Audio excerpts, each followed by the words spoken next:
Bismillahirrahmanirrahim. Assalamualaikum warahmatullahi wabarakatuh.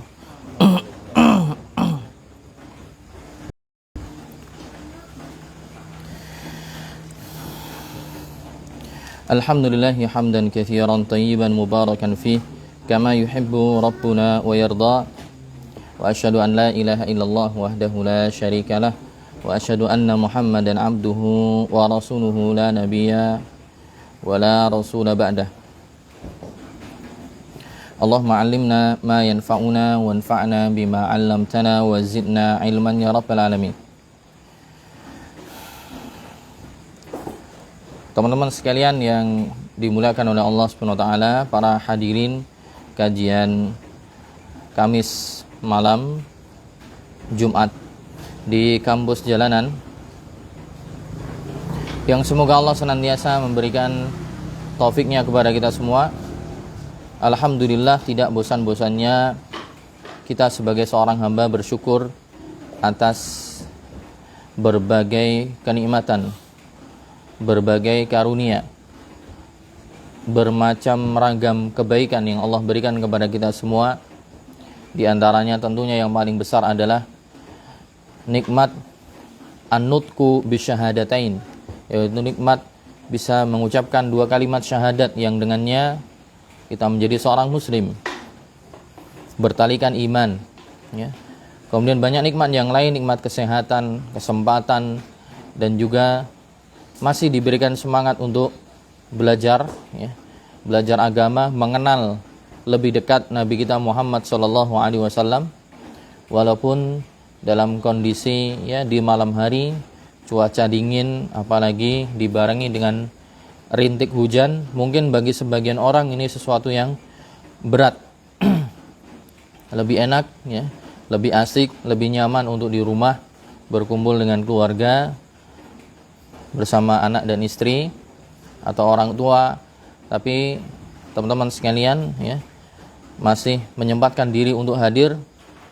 Semoga Allah SWT membalas dan mengganjar kita semuanya, ya, dengan pahala yang berlimpah.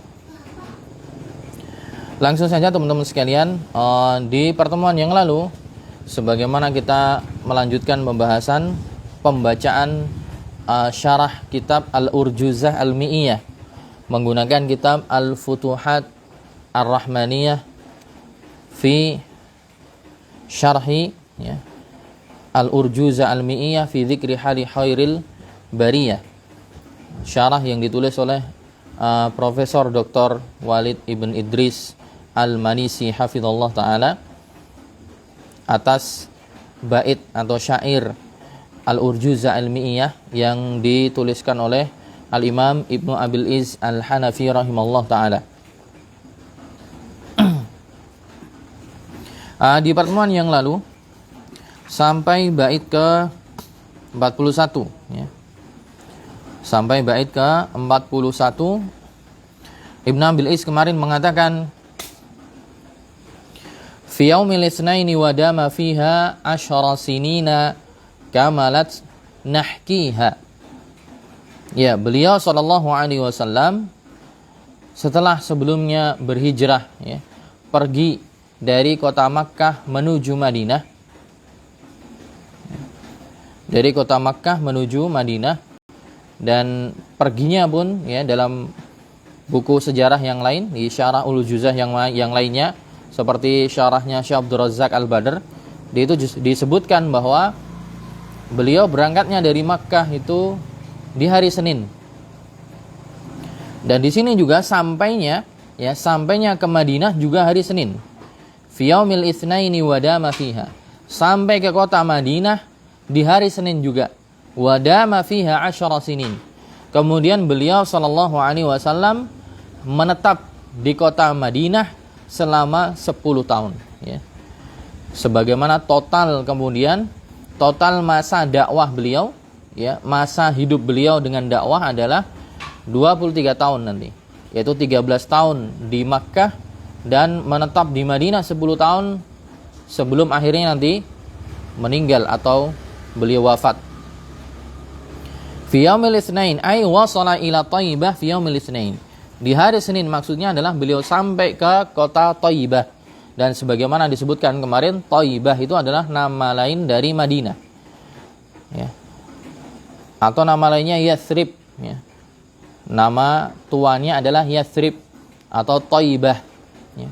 Makanya kemarin saya sebutkan bahwa di kota Madinah itu selain ada kampus Universitas Islam Madinah, di depannya juga ada kampus yang lain namanya Jami'atut Thayyibah, Thayyibah University. Ya. Yang mana Thayyibah itu adalah nama lain dari kota Madinah. Nah, ini sampainya beliau di hari Senin. Fakana khurujuhu min Makkah yaumal Itsnain wa wusuluhu ilal Madinah yaumal Itsnain. Jadi keluarnya beliau dari Mekah itu hari Senin, sampainya ke Madinah juga hari Senin. Ya. Dan hari Senin ini adalah hari yang ya, bisa dikatakan istimewa. Ya. Karena di hari Senin banyak terjadi peristiwa, banyak terjadi kejadian. Sebagaimana juga ada hari yang lain yang mulia, yaitu hari Jumat. Ya. Lalu hari Jumat, Nabi SAW menyebutkannya secara khusus. Beliau mengatakan, khairu yaumin tala'at fihi syamsu yaumul jumu'ah. Sebaik-baik hari di mana matahari menyingsing di hari tersebut adalah hari Jumat. Fihi khuliqa Adam, wa fihi uhbita, wa fihi tiba alaihi, wa fihi mat, wa fihi taqumus sa'ah. Hari Jumat adalah hari ketika Allah SWT menciptakan Nabi Adam alaihi salam. Hari Jumat adalah hari ketika Nabi Adam alaihissalam dikeluarkan dari surga. Hari Jumat adalah hari ketika kemudian Allah menerima taubatnya Nabi Adam alaihissalam. Dan hari Jumat adalah hari Nabi Adam alaihissalam diwafatkan. Dan hari Jumat adalah kelak hari kiamat akan didirikan. Dan para ulama banyak menyebutkan, ada yang menyebutkan sampai ijma', ya.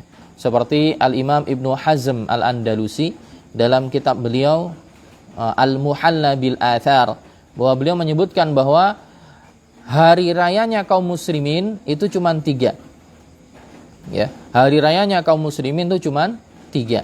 Hari raya tahunan yaitu berjumlah 2, Idul Fitri dan Idul Adha, dan juga hari raya pekanan yaitu hari Jumat. Dan itu pun dinukil atau juga disampaikan oleh Syekh Muhammad bin Shalih Al-Utsaimin dalam Al-Mumti', syarah beliau atas kitab Zadul Mustaqni'. Jadi hari raya kaum muslimin itu cuma 3, Idul Fitri, Idul Adha, yang mana itu ada hari raya tahunan, dan juga hari Jumat, hari raya pekanan. Tidak ada yang lain, ya, tidak ada yang lainnya. Adapun yang lainnya itu tambah-tambahan, ya, yang nanti akan ada pembahasan hukumnya tersendiri. Jika hari-hari yang lain itu kemudian dikhususkan harus ada perayaan di situ, nah itu nanti ada pembahasan tersendiri. Karena yang dinukilkan ijma' oleh Ibnu Hazm, hari raya kaum muslimin hanyalah 3. Taib. Kemudian bait ke-42, akmala fil ula salatal hadari min ba'di ma jama'a fasma' khabari. Nah, setelah Nabi SAW sampai ke Madinah, sampai ke kota Madinah, juga sebelumnya teman-teman sekalian, Nabi tadi SAW beliau keluar dari Makkah hari Senin, sampai Madinah juga hari Senin. Ini tidak dimaknai bahwa safar beliau cuma sepekan. Enggak, ya. Lebih dari itu, ya, karena nanti beliau mampir-mampir juga. Ketika sudah sampai Madinah, pinggiran Madinah di Thayyibah, ya, di Quba, ya, beliau nanti sempat menetap di situ. Khilaf, ya. Ada yang mengatakan hanya semenjak hari Senin sampai Jumat. Ada yang mengatakan sekian belas hari. Ada yang mengatakan lebih dari 20 hari. Jadi maksudnya beliau hijrah dari Mekah ke Madinah hari Senin sampai hari Senin, itu bukan dimaknai berarti beliau di tengah perjalanan cuma 1 pekan. Tidak, lebih dari itu. Panjang waktunya. Ya. Karena jauh jaraknya. Jaraknya begitu jauh, dan apalagi medan di zaman dulu tentunya berbeda. Ya. Tidak seperti sekarang. Ya. naik sekarang mungkin ya beda jelas. Kalau sekarang pakai kendaraan bermotor, bus dan yang semisalnya dengan jalan yang lurus seperti jalan tol, itu saja ditempuh Makkah Madinah itu bisa antara 6 sampai 7 jam dengan kecepatan di atas 100 km per jam.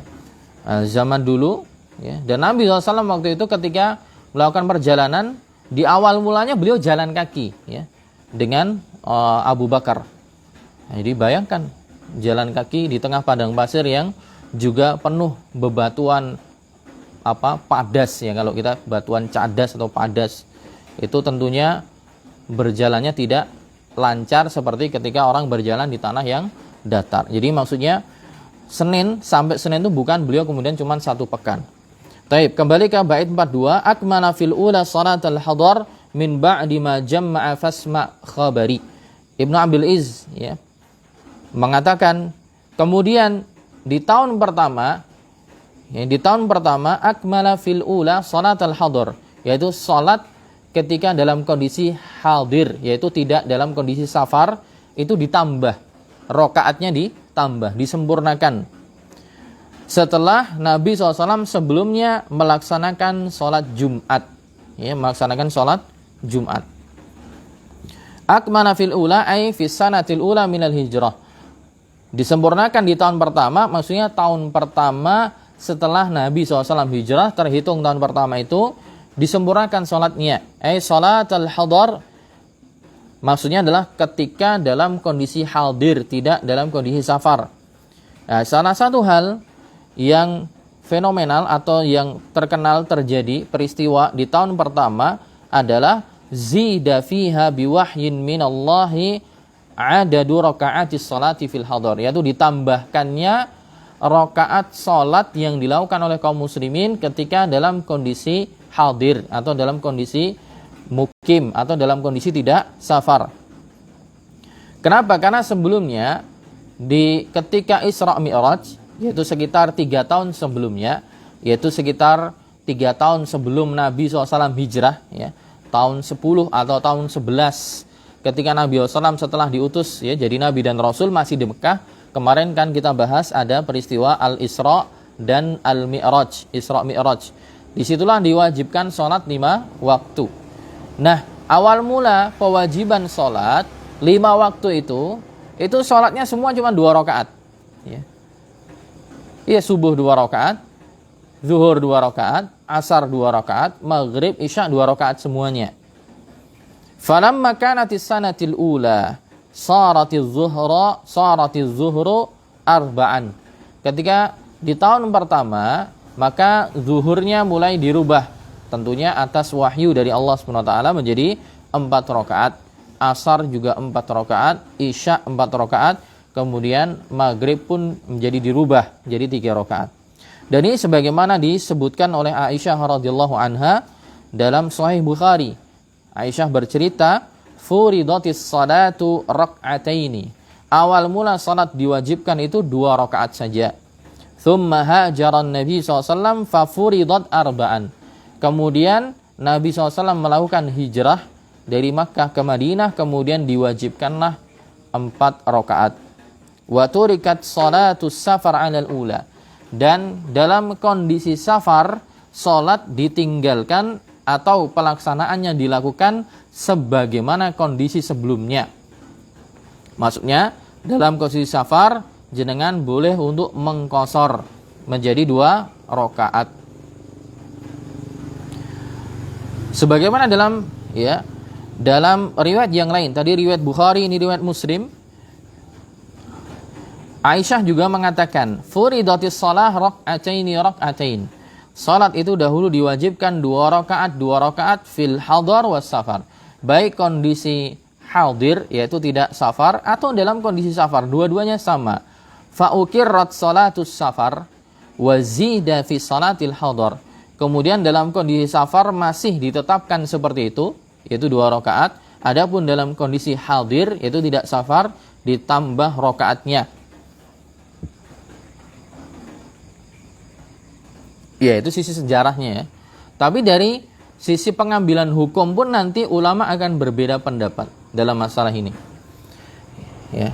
Karena ada hadis tadi Aisyah bercerita, ukirrat fis safar, ya. Ukirrat salatus safar wa zidat fil hadar. Ditetapkan, ya, ditentukan safar itu seperti salat sebelumnya. Adapun kalau hadir itu apa? Kalau hadir ditambah. Nah, nanti para ulama akan berselisih pendapat tentang hukum salat ketika safar itu apa. Ya. Maksudnya ketika safar itu apakah pengambilan pengurangan rokaat yang 4 rokaat jadi 2 itu apakah hanya sebatas mubah, yaitu boleh, ataukah rukhsah, yaitu keringanan yang dianjurkan untuk diambil, ataukah justru wajib untuk apa? Qashar. Ya. Para ulama nanti berbeda pendapat. Kalau tidak keliru, kalau tidak saya salah ingat, sebagian mengatakan wajib untuk qashar. Ya, kalau tidak saya salah ingat itu pendapat Hanafiyah, bahwa ketika safar wajib untuk diqashar. Kenapa? Karena dalam lafaz hadis ukirrat salatus safar, yaitu diputuskan ketika safar ya seperti yang kemarin gitu. 2. Berarti tidak boleh ditambah. Ya. Ada yang memahami bahwa hadis ini adalah rukhsah, menunjukkan keringanan. Dan dalam hadis yang lain Allah Subhanahu wa taala yuhibbu an tu'ta rukhasuhu. Allah Subhanahu wa taala lebih menyukai untuk ketika Allah memberi rukhsah maka diambil rukhsahnya, keringanannya. Jadi ada yang mengatakan berarti mengqashar itu sebatas mubah. Ada yang mengatakan dianjurkan, ada yang mengatakan wajib, ya.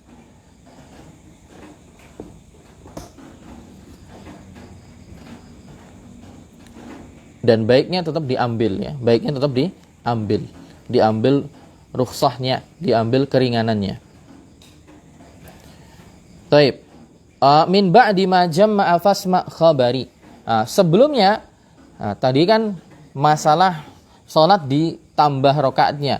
Sebelum penambahan rakaat itu min ba'di ma jamma'a, sebelumnya Nabi SAW melaksanakan salat Jumat, ya. Min ba'di ma shallan nabiyyu al-jumu'ata. Dan salat Jumat itu sejatinya, ya, salat Jumat itu sejatinya pensyariatan kewajibannya itu sudah semenjak Nabi belum hijrah. Itu kewajibannya itu sudah berlaku semenjak Nabi masih di kota Mekah sebenarnya. Lakin lam yakunin Nabi qadiran ala salatil Jum'ah fi Makkah. Tapi pelaksanaan salat Jum'ah ketika di Makkah belum terrealisasi.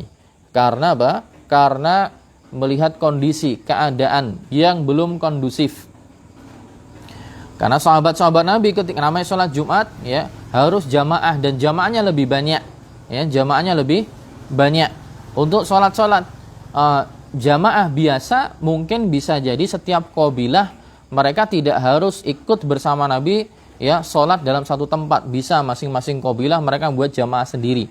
Karena kota Mekah itu kan luas, ya.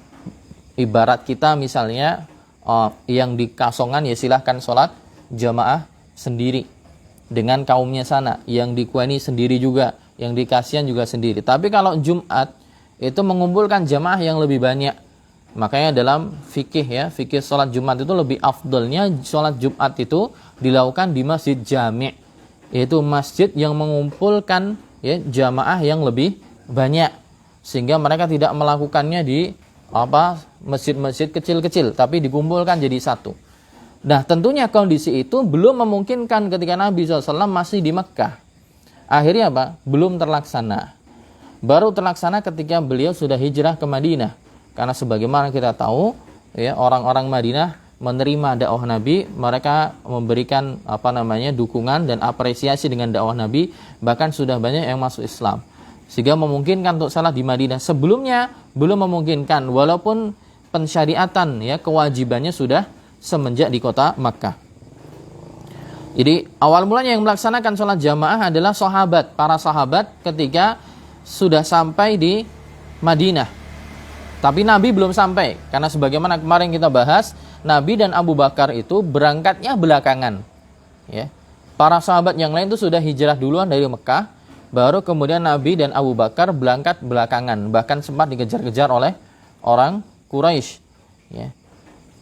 Nah, ketika para sahabat sudah sampai duluan ke Madinah, mereka karena sudah tahu sebelumnya sudah diwajibkan sholat Jumat, mereka melakukan sholat Jumat terlebih dahulu fi dari As'ad ibni Zurarah, di pemukiman atau di kediaman seorang sahabat namanya As'ad ibnu Zurarah, yang mana dia punya perkampungan. Kemudian di situ mereka melakukan sholat Jumat pertama kali bersama sahabat-sahabat yang lainnya yang muhajirin dari kota Makkah. Falamma hajaran Nabi wa wasala ila Quba. Barulah ketika Nabi SAW juga hijrah dan Nabi sampai ke Quba, ya, daerah Quba, sudah masuk kota Madinah, tapi di pinggiran kota Madinah di Quba. Dzalika yaumul jumu'ah fakanat awwala jumu'atin shallahan Nabi SAW bil Madinah ba'da hijratihi fi Quba. Barulah Nabi SAW kemudian melakukan sholat Jumat yang pertama kali ketika sampai di Quba. Kemudian bait ke-43. Thumma banal masjida fi Quba wa masjidal Madinatil Gharra. Ya.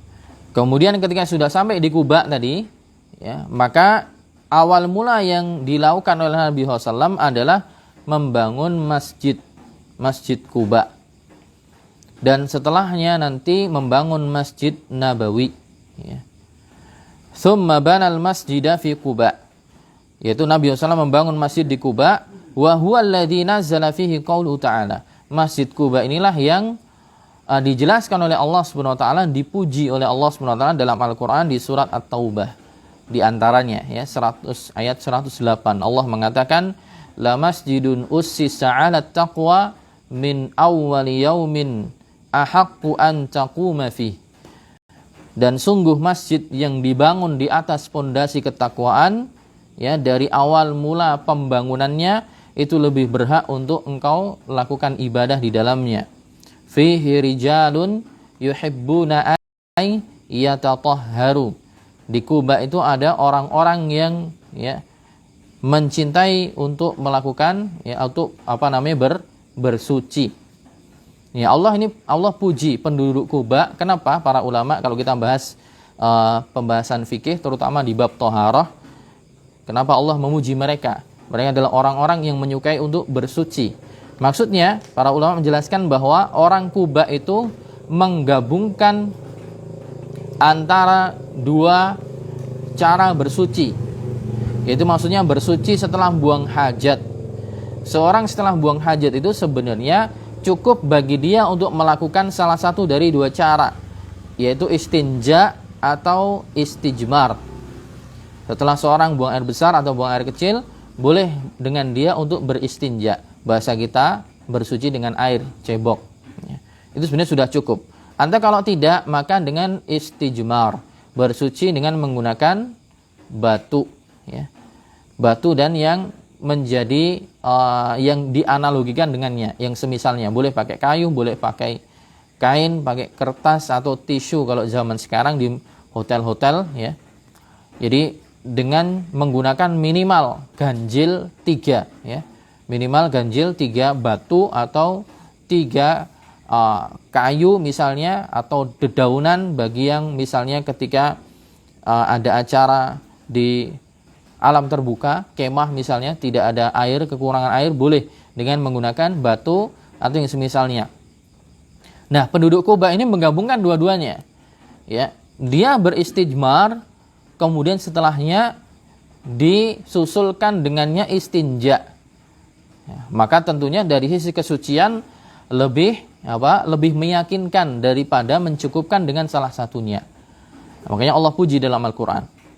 Dan kenapa juga di sini Allah mengatakan la masjidun ussisa 'alat taqwa min awwali yaumin ahaqqu an taquma fi. Sungguh masjid yang dibangun di atas pondasi ketakwaan semenjak hari pertama pembangunannya lebih berhak untuk wahai Muhammad untuk engkau dirikan ibadah di dalamnya.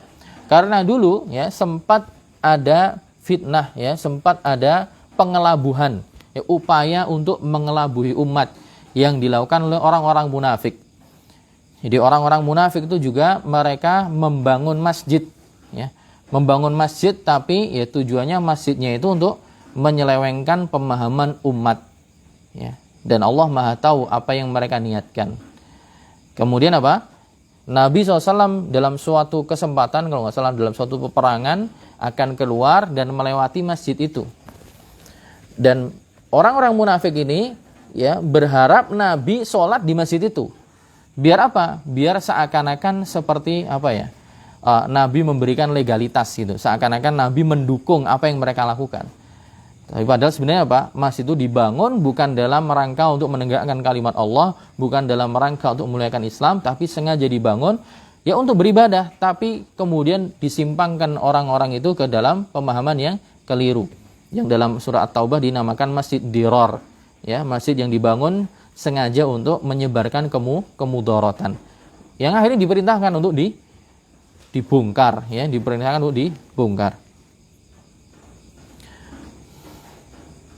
Kemudian teman sekalian, di sini dikatakan oleh penulisnya, ayat ini, ayat di surah At-Taubah ayat 108 ini, la masjidun ussisa 'ala taqwa min awwali yaumin ahaqqu an taquma fihi rijalun yuhibbuna an yatatahharu.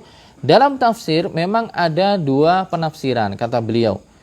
Ya, ada dua penafsiran. Qila nazalat fi masjidin Nabi. Ada yang berpendapat ayat tadi adalah menceritakan Masjid Quba. Masjid yang dibangun di atas ketakwaan. Ada yang mengatakan enggak, ayat tadi adalah Masjid Nabawi. Ya, bukan Masjid Quba. Gimana ini? Berarti ada kesan kontradiksi dalam pemaknaannya. Ya. Ada ketidaksesuaian dalam pemaknaan dari ayat ini.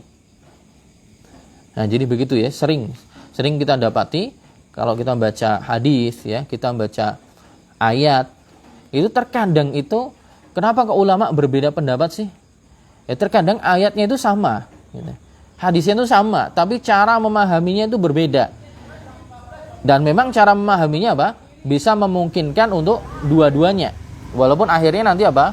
Akhirnya masing-masing akan mengambil dalil yang lain untuk merojihkan pendapat yang mana.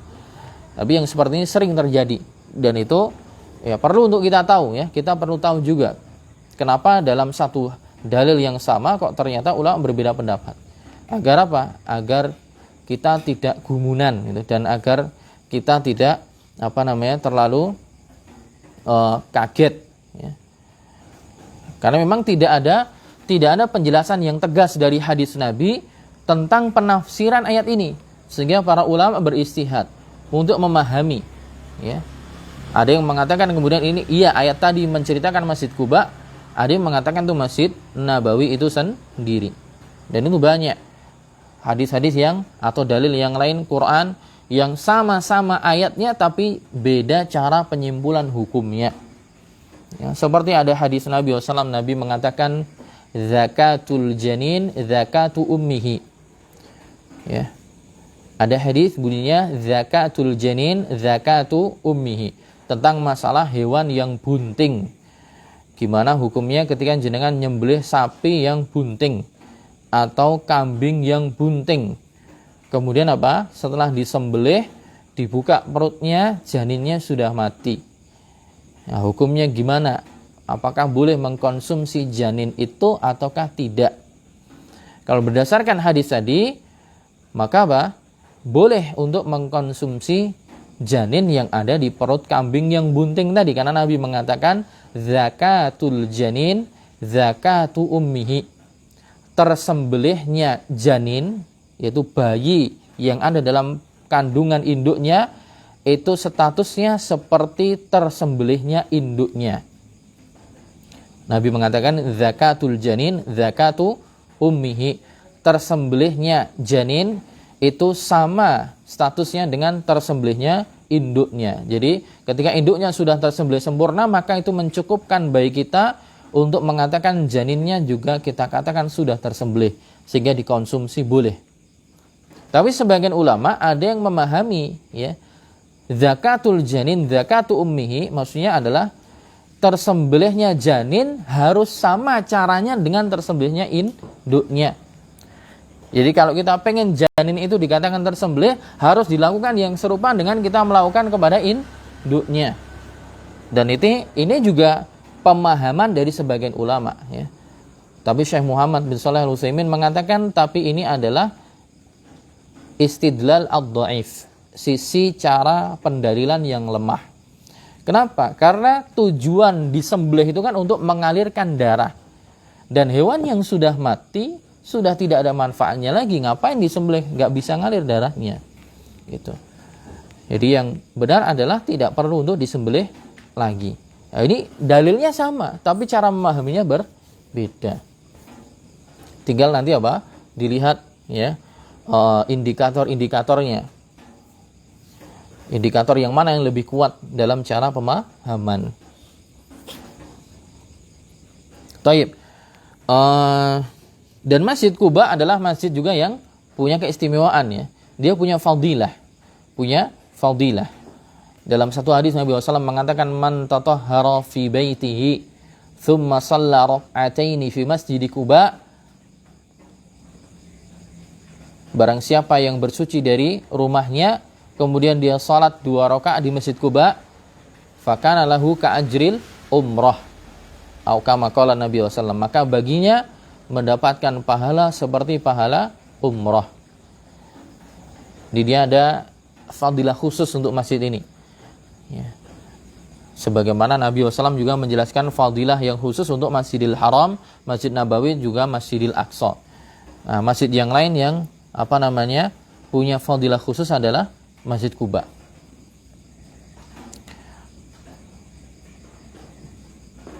Nah, tadi ada pertentangan. Ayatnya tadi sebenarnya untuk Masjid Nabawi atau Masjid Quba. Walaupun ada kesan pertentangan, la ta'arud fi dzalik. Tidak ada ya, kita masih bisa mengkompromikannya. Fa Masjidu Quba wal Masjidun Nabawi kullun minhum masjidun usisa 'ala taqwa min awwal yaum. Maka bisa dipahami, bisa aja ayat tadi berlaku untuk dua-duanya ya. Karena baik Masjid Quba ataupun Masjid Nabawi juga dua-duanya adalah sama-sama masjid yang dibangun sejak awal permulaannya di atas ketakwaan gitu. Dari sisi sama-sama dibangun di atas ketakwaan, maka ayat tadi juga berlaku untuk dua-duanya. Bisa aja dimaknai untuk Masjid Nabawi, bisa juga dimaknai untuk Masjid Quba. Falamma wasala Nabi SAW ila Quba wa kanat masakin li Bani Amr ibn Auf. Jadi Nabi SAW ketika sampai ke Quba, dan Quba itu adalah daerah atau wilayah tempat tinggal dari kabilah namanya Bani Amr bin Auf. Ya, Bani Amr bin Auf, kabilahnya tinggal di daerah Quba itu. Fa aqama bihan Nabi layali. Nabi SAW menginap di kabilah tersebut ya beberapa malam. Namun para ulama sejarah berselisih pendapat tentang berapa lama Nabi SAW ketika menginap di situ. Ya, tadi yang saya sampaikan. Ada yang bilang minal isnaini ilal jumu'ah. Ada yang bilang sejak hari Senin sampai Jumat. Senin, Selasa, Rabu, Kamis, Jumat. Sekitar 5 hari. Wakila bid'a asyarata lailah. Ada yang mengatakan sekitar belasan hari. Ada yang bilang isnatani wa isyruna lailah. Ada yang mengatakan sekitar 22 hari. Jadi makanya tadi saya katakan ketika Nabi SAW hijrah dari Mekah hari Senin sampai Madinah, ya sampai Madinah, kok hari Senin juga, itu maknanya bukan kemudian dipahami cuma 1 pekan, tapi lebih dari itu. Nah kemudian ketika sampai di Quba ini kan Nabi kemudian membangun Masjid Quba. Ya, taruhlah ada pendapat yang mengatakan bahwa tadi Nabi SAW tinggal di Quba itu sekitar 5 hari, Senin sampai Jumat. Mungkin nanti akan ada pertanyaan, loh gimana cuman tinggal 5 hari kok bisa Nabi membangun masjid di situ? Ya, gimana cuman 5 hari kok bisa membangun masjid? Ya. Di sini dikatakan la ta'arud bainar riwayatil lati fiha anna nabi makasa fi Quba ayyama qalilah. Jadi juga tidak ada kontradiksi antara riwayat satu dengan yang lainnya, ya. Apakah Nabi cuma 5 hari atau belasan hari atau 22 hari, ya. Gimana kok dengan waktu itu bisa membangun masjid? Kenapa? Karena bangunan masjid di saat itu sebatas hanya meratakan tanah kosong, ya, waraf usuri raf'an yasiran, dan mengangkat tembok, ya, cuman sedikit aja, tidak langsung seperti yang kita lihat di zaman sekarang. Jadi masjid zaman dulu itu ya cuman mana tanah yang dipilih akan jadi masjid, kemudian dibersihkan, diratakan, kemudian dikasih batas tembok yang tidak terlalu tinggi. Nah, itu kemudian dipahami sebagai masjid. Kemudian paling atasnya dikasih atap dari kayu, dari pelepah kurma udah jadi masjid. Ya, dan yang seperti itu masih banyak kita lihat di negara-negara Afrika.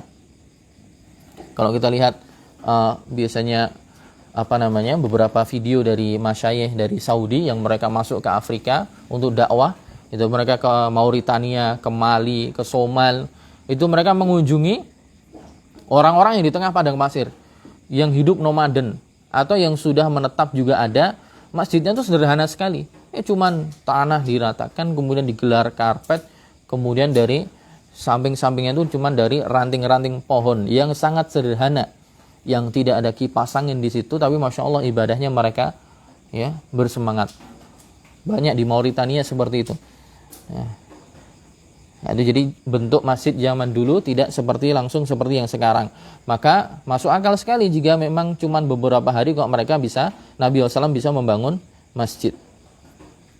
Kemudian wa masjidul Madinatil Gharra ay min ahdathis sanatil ula, termasuk di antara kejadian atau peristiwa di tahun pertama selain salat Jumat pertama, kemudian ditambahkannya jumlah rakaat salat 5 waktu, kemudian dibangunnya Masjid Quba, juga dibangunnya Masjid Nabawi. Haitsu sara binaqatihi wa kanu yatanafasun.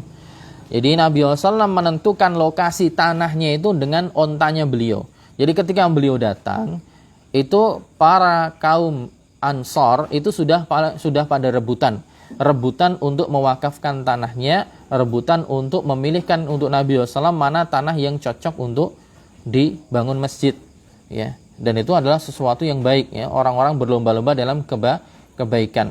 Tapi daripada memunculkan polemik, karena kalau Nabi memilih salah satu nanti ditakutkan ada kesan, kenapa pilih kasih ke yang itu. Maka Nabi SAW membiarkan onta beliau yang ditunggangi beliau itu untuk jalan.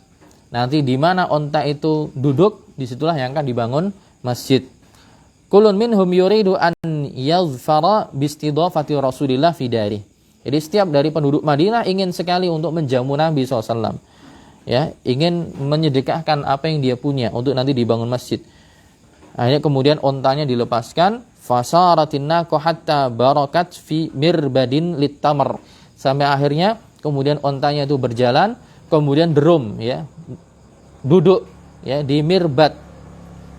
Mirbad itu adalah sebuah tanah yang agak lapang, kosong, biasanya digunakan untuk menjemur kurma, ya, kurma yang habis dipanen kemudian dijemur agar jadi kering seperti sekarang itu namanya tamar, ya, dari rutab, ya, yang rutab kemudian udah jadi kering, udah saking matangnya, kemudian nanti bisa dijemur lagi agar jadi tamar, atau untuk meletakkan hasil panen. Nah, kemudian ontanya duduk di situ, dan tanah itu adalah milik dua anak yatim namanya Sahal dan Suhail dari Bani Najjar, ya. Yang mana Sahal dan Suhail ini dahulu diasuh oleh sahabat namanya As'ad ibnu Zurarah radhiyallahu taala anhum ajmain. Akhirnya disitulah Nabi SAW membangun Masjid Nabawi, dan Nabi pun juga Nabi ikut serta dengan mereka dalam membangun masjid. Jadi beliau yang mimpin, beliau yang meneladani, dan beliau ikut serta. Jadi juga menjadi teladan bagi kita, ya, seorang Nabi, seorang pemimpin tidak hanya memberikan pengarahan, tidak hanya memberikan ya instruksi, tapi juga turun bersama umatnya, bersama rakyatnya untuk ikut serta membangun masjid di kala itu. Jadi juga urun tenaga sebagaimana para sahabat yang lain juga bekerja keras.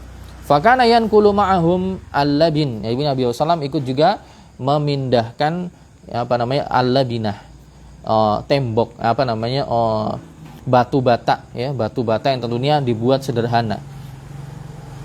Kemudian Nabi berdoa, Allahumma innal ajra ajrul akhirah farhamil ansar wal muhajirah. Dalam hadis riwayat Bukhari, Nabi SAW mendoakan, ya Allah, sesungguhnya ganjaran yang kekal itu adalah ganjaran akhirat.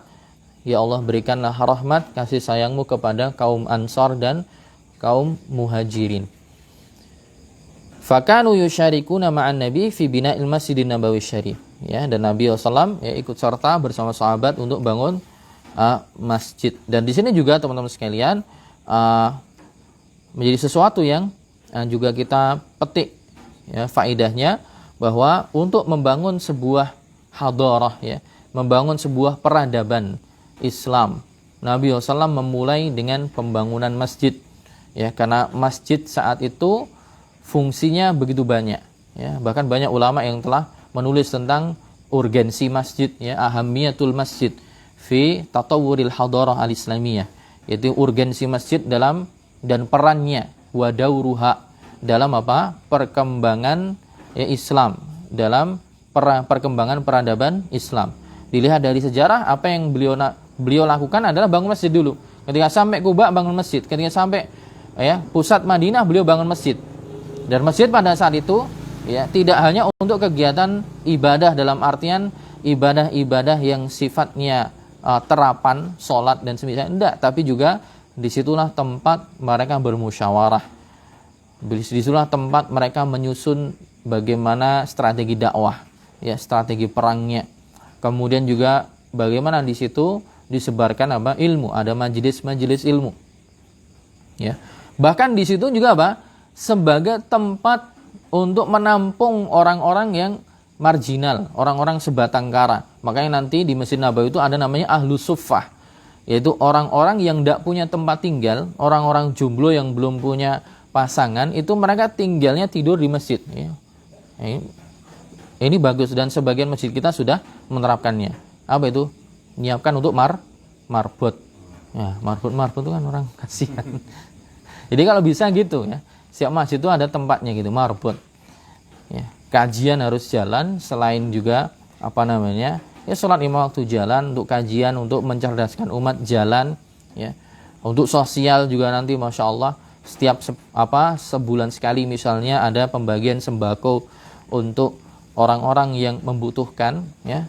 Juga sediakan di masjid itu ya, ada kamar-kamar yang di situ mungkin bisa untuk bantu ya, bantu mahasiswa-mahasiswa atau orang-orang yang sebatang kara, yang dari dia nggak punya rumah, nggak punya tempat beristirahat, dia bisa tinggal di situ sambil ngurusi masjid, tapi dia juga punya tempat tinggal. Atau mahasiswa ya, mahasiswa tidak semua mahasiswa kaya, ada yang ekonomi menengah ke bawah, mereka bisa tinggal di masjid ya tanpa harus bayar, dengan syarat misalnya meramaikan masjidnya. Ini tentunya akan menjadi ya, kalau seperti itu di masjid difungsikan lagi sebagai ya poros untuk pergerakan umat, tentunya tinggal tunggu waktu ya, tinggal tunggu waktu. Maka kemajuan umat ya, kebangkitan umat tidak akan lama. Ya. Cuman kadang ya miris juga sebagian masjid-masjid itu yang ya hanya untuk ibadah saja, sholat saja, setelah itu kemudian dikunci, digembok. Ya kita tidak suudzon juga ya, mungkin bisa jadi ada faktor-faktor lain yang menjadikan kenapa harus digembok gitu kan, karena mungkin ada yang maling dan semisal, tapi itu masih bisa diantisipasi, ya. Dengan adanya marbot tadi itu akan meminimalisir, orang nggak akan sembarangan. Tapi kalau kemudian dikunci total itu juga menurut hemat saya juga kurang bijak ya, karena kalau ada orang pengen beribadah jadi kurang longgar. Oke, mungkin itu dulu. Insyaallah kita lanjutkan nanti di bait ke-44 pada pertemuan yang akan datang. Subhanakallahumma bihamdika asyhadu an la ilaha illa anta astaghfiruka wa atubu ilaik. Assalamualaikum warahmatullahi wabarakatuh.